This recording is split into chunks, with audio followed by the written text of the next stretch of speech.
Thank you for joining us. This is Conception Mechanism, a podcast that has been created by Cody Rosebrook and Harley Nerheim-Chereck to discuss with mainly local artists their passion, what they do, and what inspires them. We'd like to dig into all of those things and everything in between. Again, this is Conception Mechanism.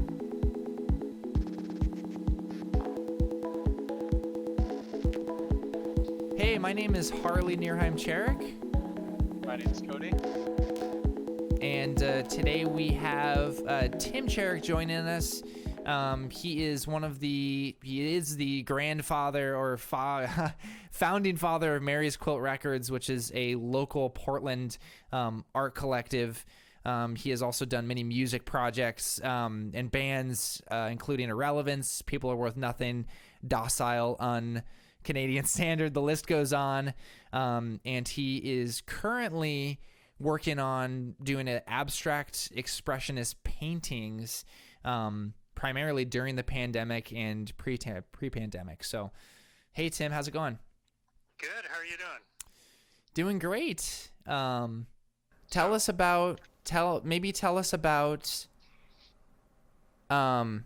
what were your thoughts about Mary's Quilt originally? What was your idea in saying, "Hey, I think it's cool to make a record label"? Like, what was going through your mind what inspired you to do that? Cool. So, it was really inspired by having a really frustrating experience, attempting to be a successful artist, independent artist back in the day, and having to come up with the questions that needed to be answered, as to how to be successful, and then also having to execute on that, and being, as it is with most bands, with the several different bands that were somewhat successful that I was with, there were usually one or two people who were really, motivated to work extra hours and to try to network and to do all the grunt work that is associated with it. And then there was, anchors in the band that just simply didn't do enough. So it was really,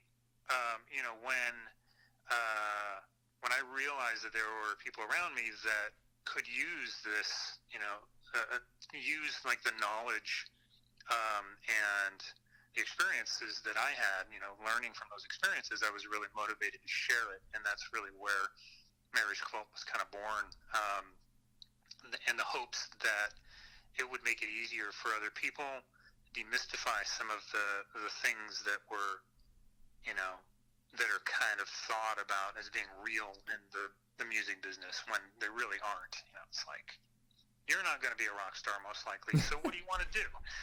Nobody really told anybody that. We all thought we were just going to be rock stars. And the reality of it is it's a labor of love. You're probably not going to be making a lot of money, but if you're doing it for the right reasons, you'll be successful if you know some of those tricks and you have people that can support you. So that's it. It's to create an environment, to create a network of people who all want to be successful in their own way that can help each other out, which is not what a record label does, Right. necessarily. Well, traditionally, that's not at least what I associate, and probably many people associate with a record label. That title, right? Like, right. So it's really more of an artist collective is what Mary's Quilt was really intended to be, where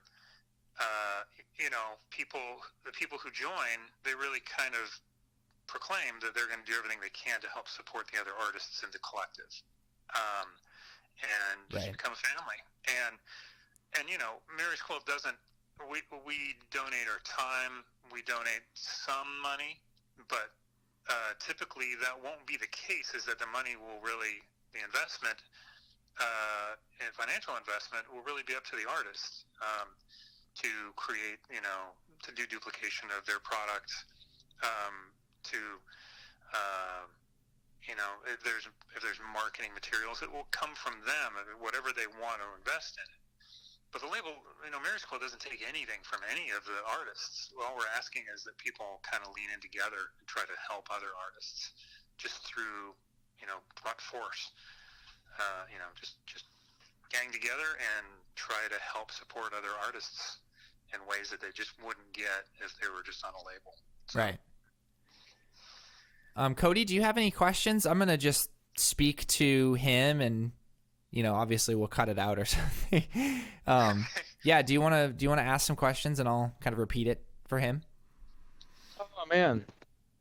That was sort of my first question. I don't know.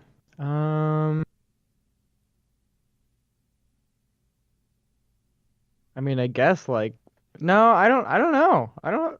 Yeah. I don't know. Do you have any? Yeah, I mean, I guess a question that I have is I'm interested to know, Tim, because I don't know, I've been in kind of the Mary's Quilt loop for many years now, and probably even prior to me creating myself and making music myself, you and Miriam talked about this idea of Mary's Quilt Records, and it was born from the quilts, right? From Grandma Mary's quilt. How, is that what you were thinking back then too? Maybe that's what I'm interested in knowing is what were your thoughts then when Miriam was thinking about, and this is early when she was making music too, so I'm interested. Yeah, there's always been in the back of my mind this concept of, it'd be great to have a record label, right. Because I've been in the business, I've done it at the really low level. I've done it at kind of a mid-level where we were probably pretty close to being able to sign with a little indie label here locally, with Docile. Right. And so I always wanted to do it as some sort of romantic thing, some guys, they want to start a brewery, some guys want to start a record label. Right. That was pretty much the way it was. But then when Miriam started to produce really high-level music, I saw, I started to think about things as to, what the shortfalls were and what the challenges were that we had with all the multiple different projects I've done. And it's it's kind of a shame to just let that stuff sit on the shelf. Right. It would be great to have a support group that people could lean on, and not only Miriam and you or Cody, but dozens of people, and turn this into something where this knowledge just gets passed on from generation to generation. And so that's really where it came from. It was kind of a moment of realization. And Mary's Quilt itself, it was simply the notion of Mary's Quilt as a name was based on her using Mary's actual quilt as a sound block. Right. And it was the first picture that had been taken of Miriam, I think, recording. And it was just kind of, it was perfect. Yeah. So, and Mary, was an old world person. She was in her 80s, and her parents, I think, were immigrants, direct immigrants, and they didn't speak very much English, I don't think. And so she kind of had this old world mentality, where she cooked on a wood stove still. And things like that. And it was such a simple life that she kind of led, but she was so inclusive of people from different generations. It was really kind of an inspiration that she kind of took me in as, Lisa's boyfriend. And I was part of the family all of a sudden. It was really cool. Never had anybody do something like that before. So, and just to give a preface, we're talking about Mary Nerheim, which is my great grandmother, and of course, my mother's grandmother. So, yeah, and she was a really special lady, and we've got her furniture is strewn throughout our house, and it's like her soul is with us all the time. So it was just kind of a perfect, you know, it was serendipity that Miriam was using that quilt, and it was just like, oh yeah, well that makes perfect sense. Right. So. Yeah. Very cool. Cody, has that inspired any questions from your end? I bet you haven't heard. I don't know if you've heard any of those comments on kind of the inception of the name, but No, it's a pretty interesting, I guess, backstory. I don't know. I didn't know that. It's very, very cool. Yeah, I don't know. Do you have any questions? I mean, because we have Tim on the phone, you know, maybe do you have any questions on his current art? Because I guess we're kind of melding both Mary's quilt and, you know, talking about that. Do you have any questions about that? Yeah, actually. Yeah. On the Okay. subject of the current art, like, what propelled you to start painting? So what Cody just said, Dad, is he's asking what propelled you to begin painting. Yeah, it's always just kind of been in the back of my mind as something I was interested in dabbling in. Right. You know, I've just written countless songs, you know, and you know, composed, you know, just countless, you know, classical compositions over the years, and you know, I've even got an opera that I'm been toying with for years, and so it was always music was the drive, my, you know, creative outlet, and I always felt like maybe I would have fun painting, and it would be satisfying. Never really thought about what I would paint. Right. Always been such a huge fan of abstract expressionism, you know, post-war abstract painting. Right. Modern art, Rothko, de Kooning, you know, just the greats. And, you know, just as luck would have it, for some reason I just got to the point last winter where I just started collecting paint, and there was a little bit of bandwidth that I was able to focus on doing this. I just bought up a bunch of paint and started slapping it on paper and canvas. And, you know, because of the pandemic, I've had a lot more free time. So it's just been fun. It's, you know, it's a different form of expression. And what I really enjoy about it, in many ways more than writing music, is, you know, you get to get inspired and create something, and then you get to sit there and stare at it all day if you want to. And whereas a piece of music, it's a much longer curve to get that gratification. You know, it could be you write a song and you never actually get the song done for years. Right. Because you just don't have an opportunity to get in the studio, or you're working through different versions of it or whatever. Whereas a painting, I mean, it's done when the paint's dry. And Right. so, and you get to put it on the wall, and everybody gets to experience it the same way you do. And that became a drug for me. So I haven't really written anything really in the last year, because all of my creative energy is going into painting now. So, Right. it's my new addiction. Well, I Really want to cool. talk a little bit about the time frame. It's, and I know, but you probably don't want to go into depth about content, because obviously, as I think as a label and as artists, you know, we all think that you should experience the content. If you're checking, by the way, as I'm rambling, you should check out Tim's work on Instagram, his paintings. What's your Instagram handle? It's Tim.Nerheim_Chereck. Okay. So, yeah, I'm using your last name. So there you go. Yeah, check it out. It's goddamn incredible painting. But anyways, I wanted to ask you about maybe time frame. Like, how long does it take you to finish pieces?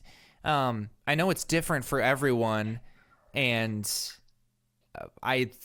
So I'm interested to know.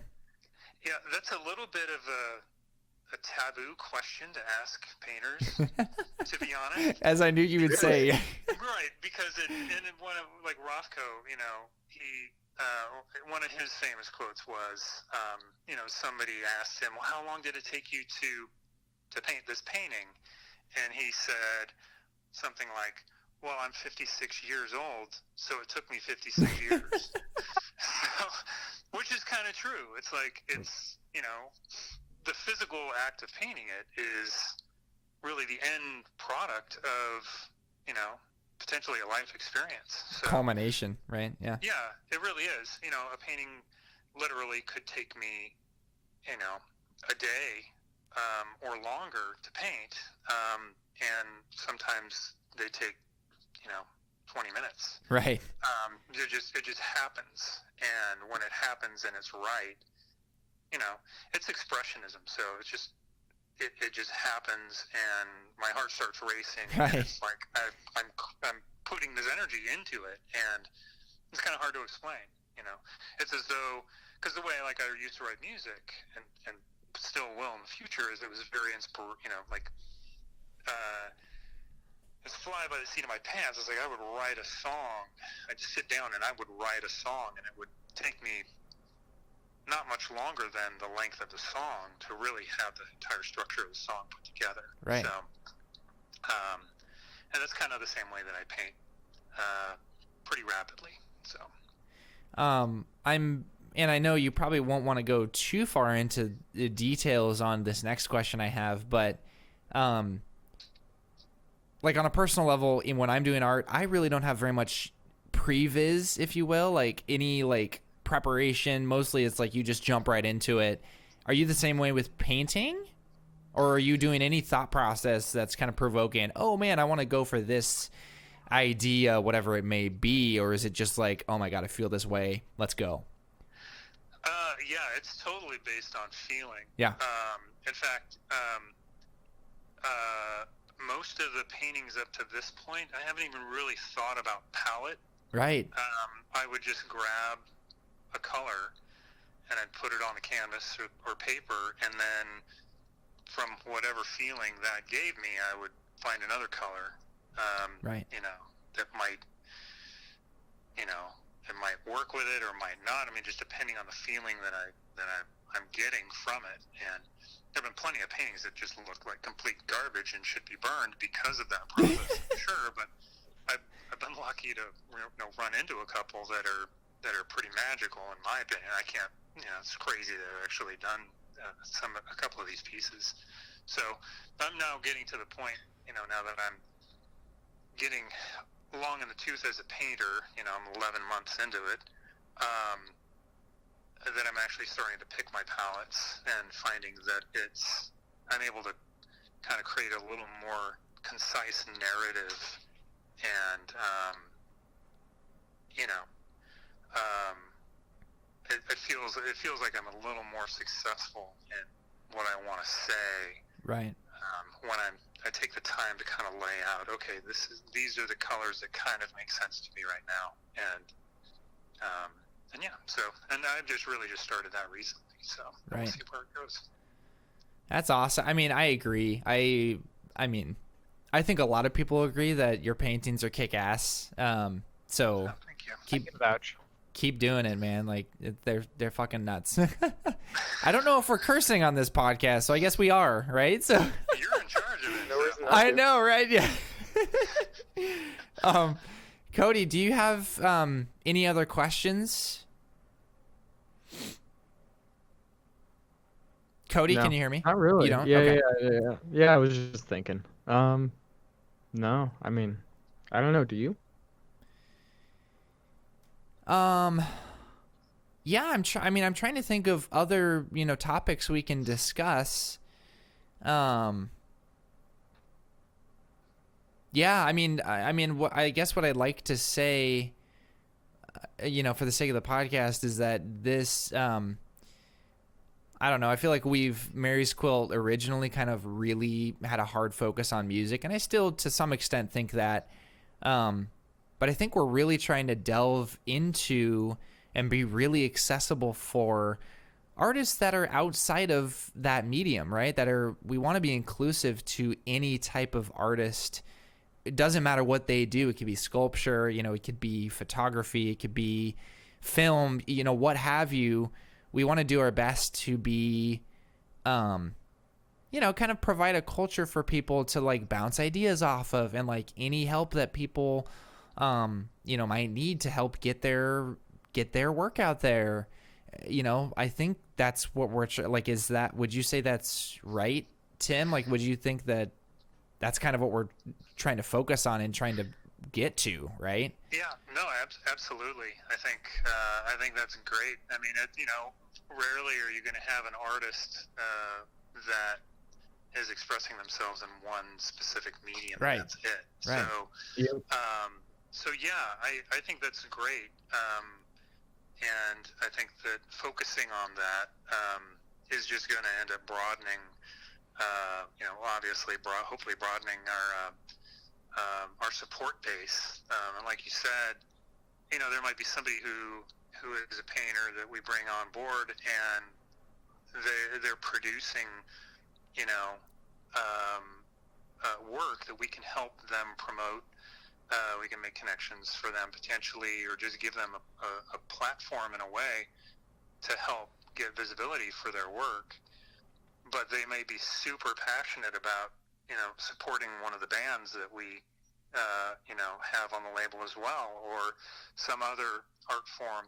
And it's really just about, it's about building a community where people Right. Are passionate about it. And it's not even as though anybody, everybody that is associated with the label has to be producing art. Right. Right. It's so many people are passionate about music or art and other forms that they don't have an artistic bone in their body, but they're just addicted to it. I mean, that's probably more people than not. Right. So, and those are the people that, eventually, hopefully, will have, knocking on the door and hoping to be a part of this. We have to crawl, walk, run now. And Right. we're kind of crawling right now. We're trying to get, we're trying to get our feet under us. Right. And we're pretty close to getting our feet under us. And then once we get, a little bit of success with a few releases, and of course we're focusing on music because that's where most of us, have a background in. But yes, definitely we're going to branch out. Who knows where it's going to go? So. Yeah. I also wanted to talk about, before I forget about this topic, let's talk about the Mary's Quilt concert, the family picnic from last year. Yeah, I don't know. When we decided that we were going to do this event, this was September of 2019. When we decided we were going to do this, a little backyard concert in the back of in the backyard of your house, I was super stoked, because, this is probably damning, but I have not played live prior to that. So that was really exciting for me. And, I don't know, it was just really cool to like invite all of our close, friends and family and some people, that are kind of in our circle to come and experience art, in a I don't know, a scenario like that. So, how did we come up with that originally? Like, how did you came up with it, Tim, I think? Yeah, I think it was kind of a combination of me and Lisa coming up with it together. We were doing like a remodel in our backyard, did a larger deck, and a covered deck, and kind of some garden space, and it was just, I think we had kind of talked about it before, like, oh, it'd be cool to do a concert, and have, invite other bands to come and play, it was just kind of a perfect storm where, with Pre-Connect Blueprint, we were really ready to, and you were actually releasing material, right. and we had kind of hoped that Miriam would want to be involved as well, which wasn't the case because she was still really working on her material. But and then I dusted off a couple of bad songs to play for people. Oh, whatever.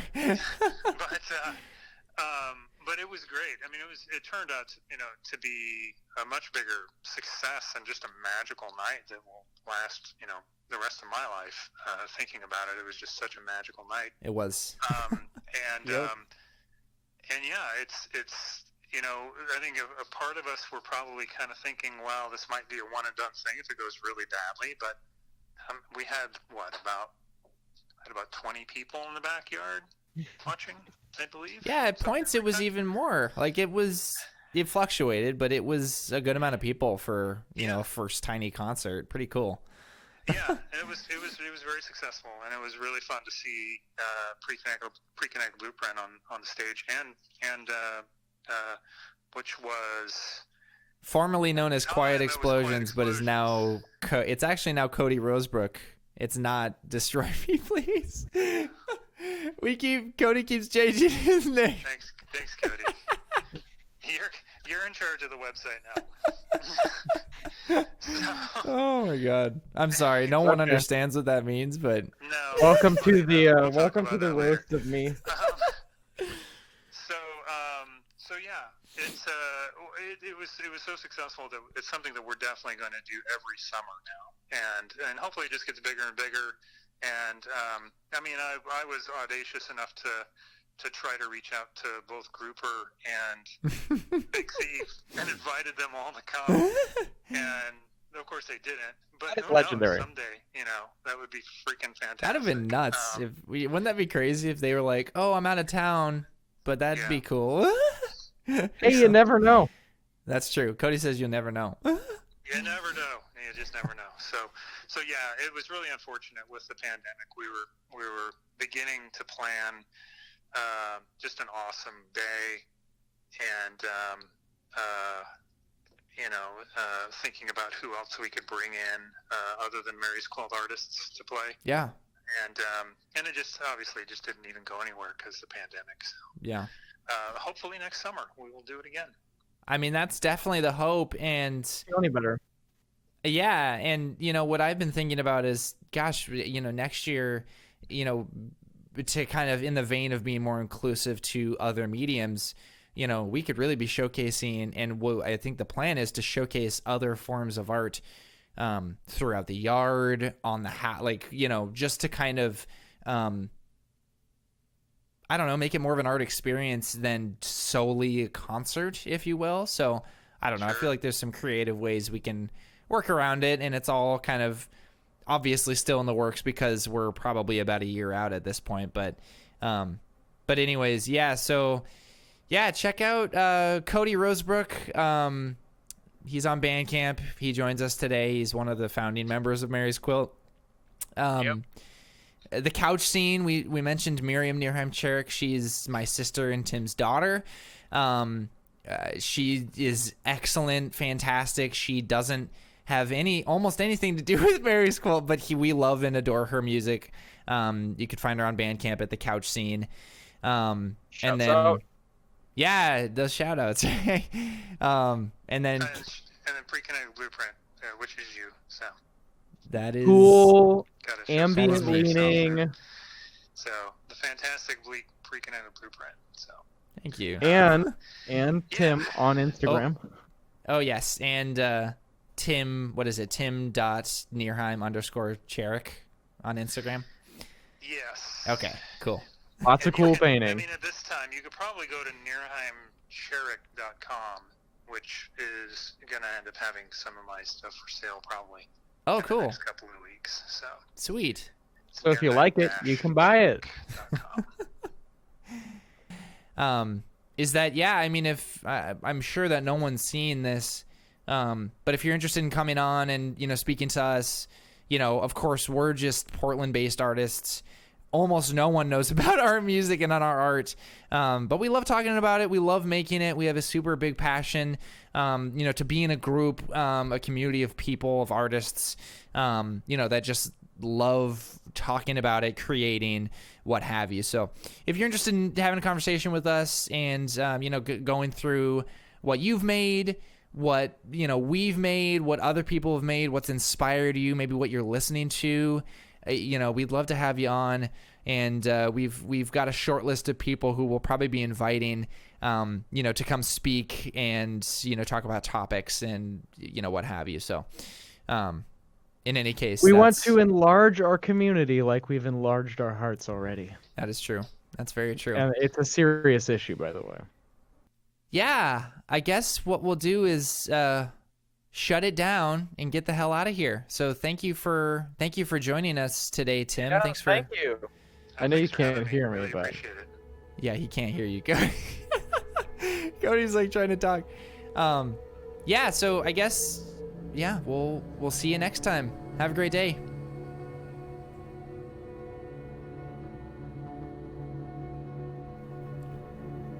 This is Conception Mechanism, a Mary's Quilt Records podcast, produced and created by Cody Rosebrook and Harley Nerheim-Chereck.